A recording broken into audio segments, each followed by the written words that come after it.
Nothing says absolute commitment to fiscal responsibility like going way over your budget, knowing that the Republicans will give you as much money as you ask for because they like what you're doing.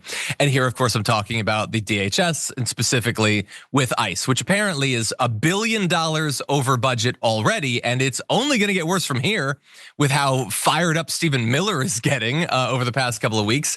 Apparently, they could run out of money at ICE next month. And so, I mean, they're spending a lot of money because they're going into all of these areas. And like some of these deployments are gonna take a lot longer and require more manpower than previously expected because of the protests they're now facing.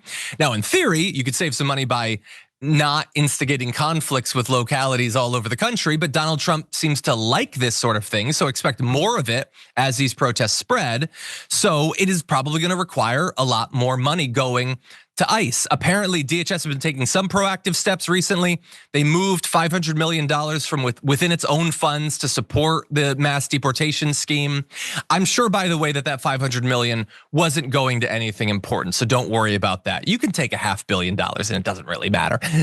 This is the only threat to the American people, never forget that. The agency has requested an extra $2 billion to meet its needs by the end of September. And there's also, apparently, I didn't know about this. There's an Anti-Deficiency Act, which bans agencies from obligating or spending federal funds that have not been congressionally appropriated. No one has ever been charged under that, but theoretically they could. So you could have someone in ICE brought up on charges. I find that unlikely. I don't think Pam Bondi's gonna do that anytime soon. But anyway, they're trying to raise the number of daily deportations to like 3,000 a day, which is very difficult and very expensive. And so they're gonna require a lot more money. And that money is certainly, they're already talking about budgeting that for future years, but they're not waiting to ramp up the deportations, Alex. So it seems like they're gonna need some sort of, I don't know, a small piece of legislation to ram this through. I don't know, what do you think? Well, Trump's way of doing things is basically to, ask for forgiveness, not permission. That's his operating philosophy.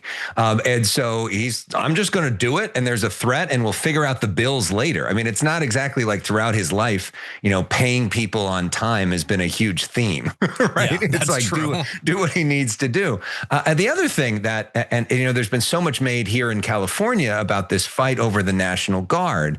And the real reason it seems to be that the National Guard was brought in here was not to protect the federal building so they could just stand there in a line. The real reason is because they want the National Guard to go out with ICE and be basically a protecting force for them, to do security for ICE raids. That's why they wanted to bring him in for 60 days. That's why they're testing this legal theory. That's why they're hoping the Supreme Court gives them cover to do this, because if they could essentially nationalize or federalize National Guards in other states and go through a similar model where they could use that as a way. It maybe minimizes some of the cost to ICE because they can spread it out on a budget sheet so that it doesn't all go in one place, so it doesn't look like it's as big of an expense, and it helps make the process potentially cheaper for ICE and make ICE safer. Now, of course, the Republican response would be if these sanctuary cities and sanctuary states would work with us and we could do this in the jails and we could do this in a much easier, much cheaper, much safer way. Obviously, Democratic states say, well, we don't believe in that. We think that sanctuary policy is important to create trust in the community. But I think that there's a lot of that going on. And I think that military thing's an important part of it. Can I ask you a question? So, and I should know the answer to this, but so in this case, Trump federalizes the California National Guard without the request of Gavin Newsom. Right. So are we footing the bill for their deployment for this, or is that then passed on to the federal government who's obligating them to engage in these maneuvers? I'm not sure. And I think that's an interesting question, right? Who's paying for them now? Because theoretically before, California would pay for the.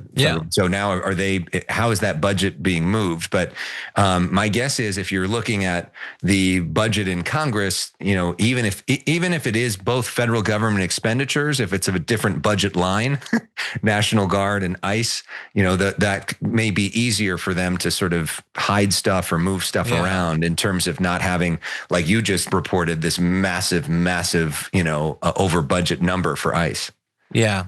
Yeah. So look, there's a couple ways you could try to resolve this. I have a while. I'm not an expert, obviously. I'm not an elected official. I would say we don't spend billions and billions of dollars clearing day laborers out of Home Depot parking lots, and we save a bunch of money and put it into actual crises. That would be my idea, but I've never been elected to anything. Also, quick update, two quick updates. So one quick update on a story we talked about, I believe yesterday in the show, was Donald Trump indicating that the new sort of ramp up in mass deportations at like farms and restaurants and hotels, let's not do that.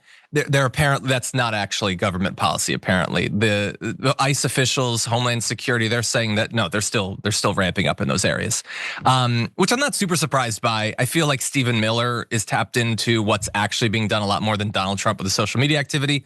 That said, maybe he'll put some pressure on them in the future. Also, we just got a heads up from a member from Canadian in Hawaii. We're gonna look into this. We'll see. But one of the New York mayoral candidates was apparently detained by ICE.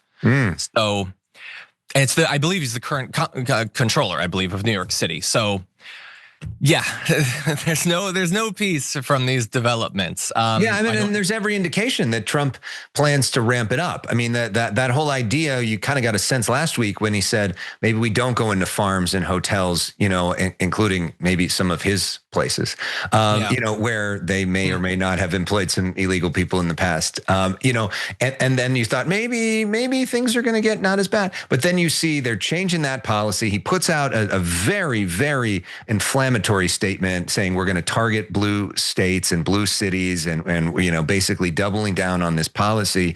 So for those that were hoping that we kind of were past this and maybe we could take a deep breath, it seems like Trump is saying the opposite and seems to think that it is to his personal political benefit to keep this conflict going. I wonder though if the Iran thing distracts him, honestly, because it becomes such a big story. Will the ICE thing sort of not be as front and center in his mind because he's busy doing something else? And could there actually lead to the cooling of the temperature in some of these blue cities? I think that's a plausible theory, but also maybe if it's less front of mind for him, maybe he's less in charge of what's being done. Right, and Stephen Miller gets to Stephen Miller or Holman or yeah, I don't know. If you enjoyed that, make sure that you never miss another video by subscribing. And if you want a little more, consider hitting the join button and becoming an actual member. But you're probably wondering, why the hell would I do that, John? First off, calm down. The stakes in this are very, very low. But also, when you click the join button and you become a member, you get access to bonus content that I make every week, and it's a ton of fun.